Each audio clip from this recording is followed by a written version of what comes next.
we are honored with the presence of Honorable Governor, Himachal Pradesh, Minister in the Union Government, and also a long-time member of Rajya Sabha. So especially since I belong to Rajya Sabha, we say I have a common bond with him, sir. We have got in our midst Professor 𝐾𝐝𝐲𝐬𝐺, President South Asian University, a veteran academician and academic administrator, members of industry and professionals present here, distinguished guests and ladies and gentlemen, and most importantly, the host of today's event or the 3 days event. We have got 𝐂𝐲𝐬𝐧𝐭, the dynamic CEO of EduSkills and his team. Friends, personally speaking, I'm delighted to be here in the middle of the educational administrators, academicians, members of the industry, and more particularly the practitioners, the day-to-day affairs of the companies, the industry, which are being looked after by the HR heads. I was just looking at the program schedule, and for the last 3 days, we have been dealing with varied facets of the AI and making a very interesting kind of theme, AI for AI. This time the focus is the artificial intelligence for academia and industry. So one day, Honorable Minister of Education was also speaking on one such event, Mr. Dharmendra Pradhanji. He was saying, we are also having one important aspect of AI. A means aspirational, I means innovation. India, which is aspirational, can only grow with the help of innovation. So AI is not only limited to the area where only industry is working. No, every facet of human life today is being governed by the AI. So therefore, it assumes importance. Therefore, it is very thoughtful of Jagdevji to have a very specialized kind of interactions with the industry leaders and academicians on this very important thing. Friends, I'm neither a technology expert or an industry insider. My area is public policy. So we all know that we are living in stirring times. Technology is overtaking literally every aspect of our human life. So therefore, we need to look at how India is launching its, the momentum. The whole development is getting traction on the pad of this technology and technology alone. Country, if you see, a lot of things are happening almost simultaneously, and all in the technology front. You all know that India has been growing as one of the fastest economies in the world, despite adversarial headwind. You have got a very turbulent geopolitics and geoeconomics. Despite that, India has been registering a formidable kind of economic growth in this entirety. If we see AI, I've got few statistics. I think you must have, being the expert, you must have done with that. But nevertheless, I thought Sir is there, so we'll take the advantage of his presence. India is home to 16% of the world's AI talent and ranks second globally in the public generative AI projects in GitHub. Our AI skilled workforce has grown 14-fold from 2016 to 2023. NITI Aayog has very recently come out with a report called AI for Viksit Bharat. Very interesting statistics have been rolled out. AI, if employed responsibly, the report says, can add 500 to 600 billion US dollar to our GDP by 2035. How can that be done? Faster adoption of AI in 3 important priority areas. The first one is manufacturing, that we all know is very important. Second one will be finance, because fintech is certainly growing at a very faster pace than none of us had initially thought of. And the third and most important one is education.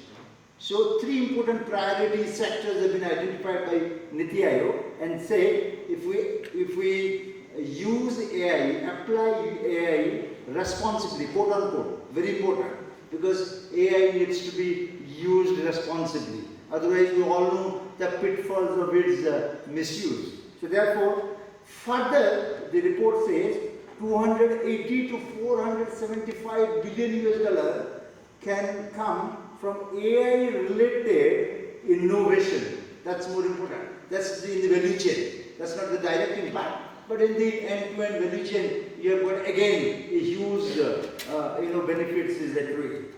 The report further underlines that we need to have right enablers. It cannot, all those benefits cannot accrue to us like that. You have to create the right enablers. And what are those right enablers that the Niti Aayog report is saying? We need to have grids, dedicated grids. We need to have trusted AI cores. And most importantly, you have got sectoral sandboxes. Because a lot of compliance mechanism is there. So you need to have sectoral sandboxes and workforce skilling. Here, 𝐸DuSkillConnect will come into the picture. Because all this cannot happen automatically, as we all know. You need workforce skilling. So therefore, today's event, rather the 3 days event that we have been witnessing over here, and is very important. And I am very particularly very happy that Shimla has been chosen as one of those venues for this 𝐸DuSkillConnect. It's a very not only picturesque, it's also fast moving in creating the right buzz around. And Honorable Governor is giving that leadership to the state also.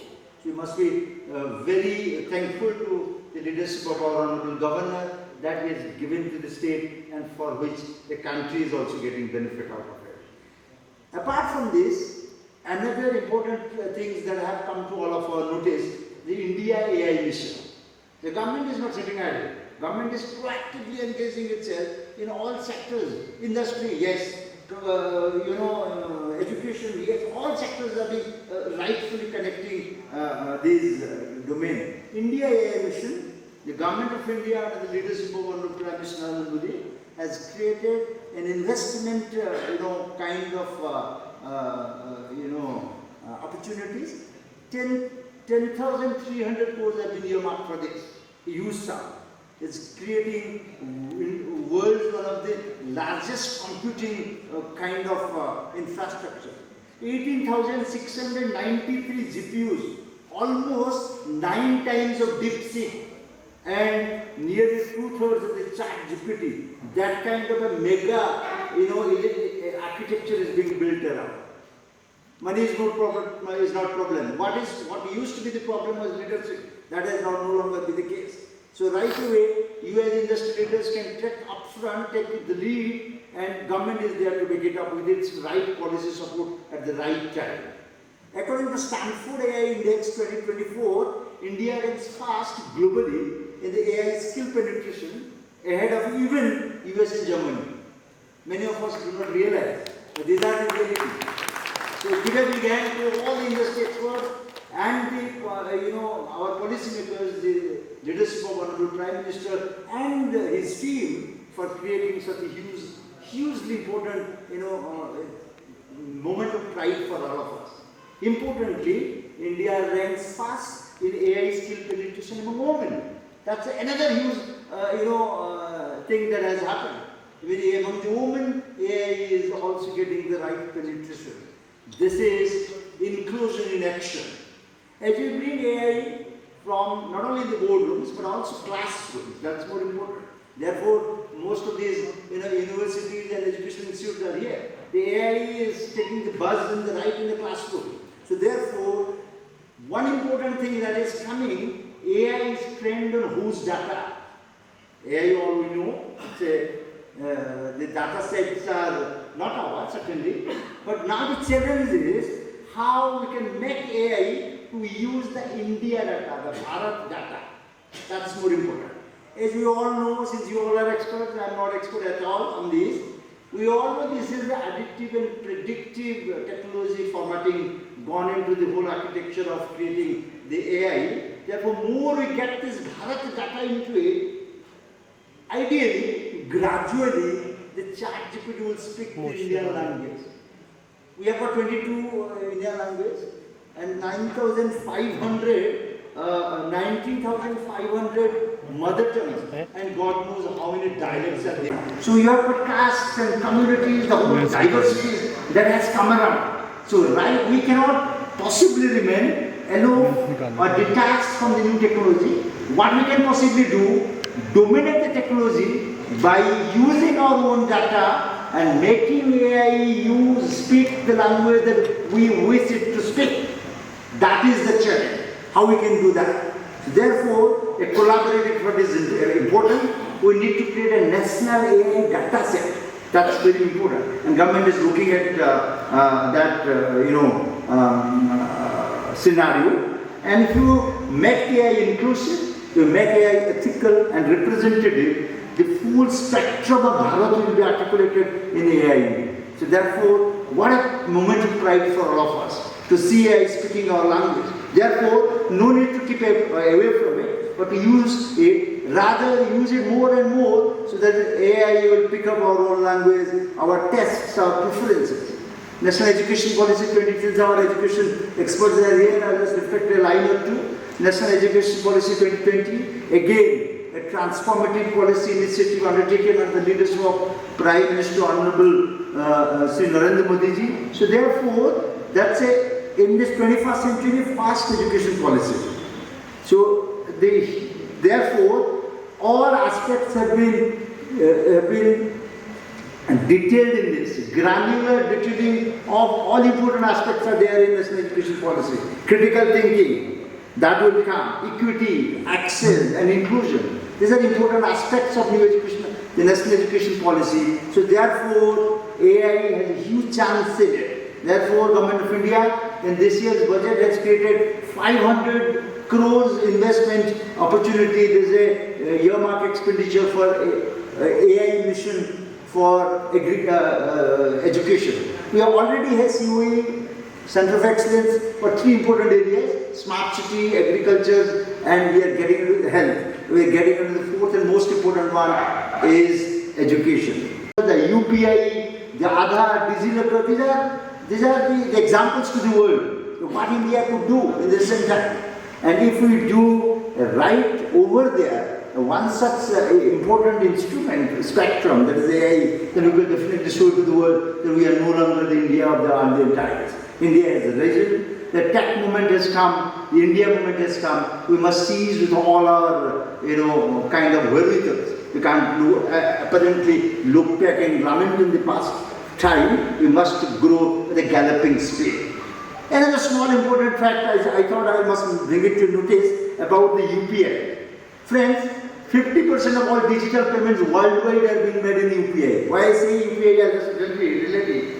At home, UPI drives 85% of digital transactions, making the backbone of India's fintech revolution. Today, over 700 million Indians use digital payment. UPI alone, my son is a student in Pune. When I say that I'll send some money, I'll give you money, Papa don't send it in UPI. That's the new age, our students and the youth, they are only and only resorting to the UPI. That's why the number of UPI users are growing manifold. In 25 July, UPI set a fresh record. 1,947 crore transactions took place. It's staggering to 25.1 lakh crore rupees in 1 month. So therefore, friends, UPI we have made it. What could be the next UPI movement? I think AI in education is going to be the next UPI movement. जैसे हमने UPI अपना research innovation करके नवाचार और अनुसंधान के माध्यम से हम इसको अपना बना सकते हैं. And I'm pretty sure India is going to get that UPI movement in the world, and people will talk about, and the world is now taking note of it. India's UPI revolution. In IMF, in one of those studies have specifically mentioned we must learn from India's digital transactions. That's the global benchmark. So therefore, AI is going to, at least there's the potential. How much we will do that, it depends on our ability to do that. So, but friends, we are all sitting, this is a place where it's a hill city. What is happening around are not certainly things which all would appreciate. Climate change is a reality. What we are often seeing, that Dharali Uttarkashi में इतना तबाही हो गया, किश्तवाड़ जम्मू में हुआ, अभी 2-3 दिन पहले देहरादून में हुआ, इतने सारे जो flash flood induce cloud burst हो रहे हैं, क्या हमारा AI कुछ भी नहीं कर सकता है? I think AI has the potential We can think of AI-powered sophisticated climate solutions.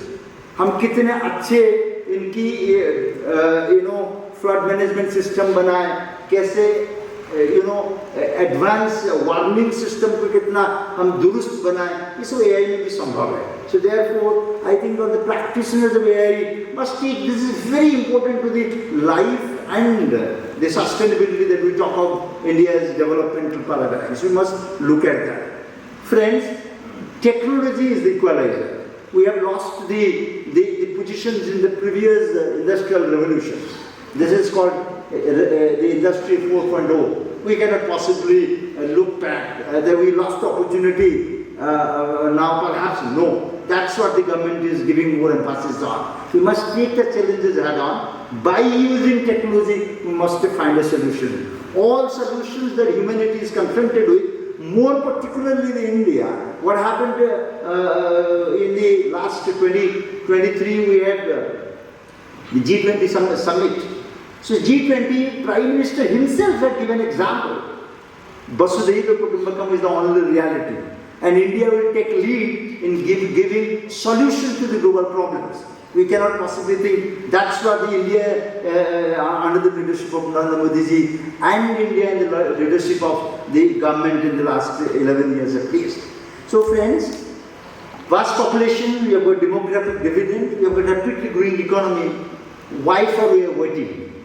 The next tech movement is India. India is the leader in the tech decade. So technology is no longer an option for anyone now, even for the government. It is a reality and it is essential for setting the future of inclusive and sustainable development.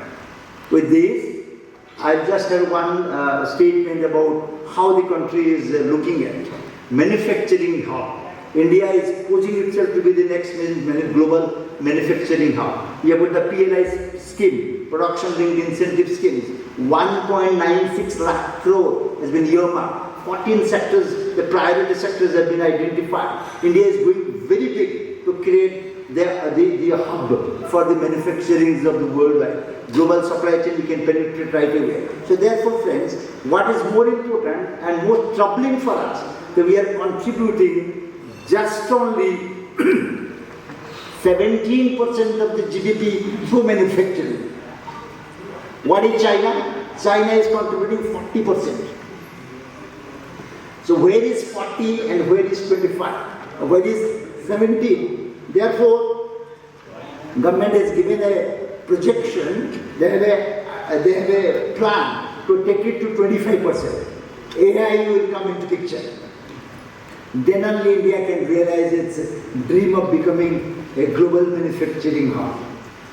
Friends, the new technology, AI, is driving the manufacturing sector. We can capitalize on the global supply chain diversification and emerge as a global manufacturing hub. That's in our domain. We can do that literally. Dixit Bharat 2047, Prime Minister from the ramparts of the Red Fort had given very powerful message. Swadeshi and Atmanirbharta can take us to the Samruddha Bharat. That's 2047. So with the help of all of us, in fact, the industry experts, the academia and the right industry academic collaborations, which is happening around, because we have got now the National Research Anusandhan NRF, National Research Foundation, which is also giving us opportunities for the co-funding for industry and academia. 50,000 crores have been earmarked for that. So that's the right the government is creating the right opportunities. We have to seize on that, how best we can do that. So therefore friends, with these I take leave of you, because our Professor Agrawal sir is there and Honorable Chief Guest is there. They will take the floor. Thank you very much. We look forward to a AI-led India. Thank you very much.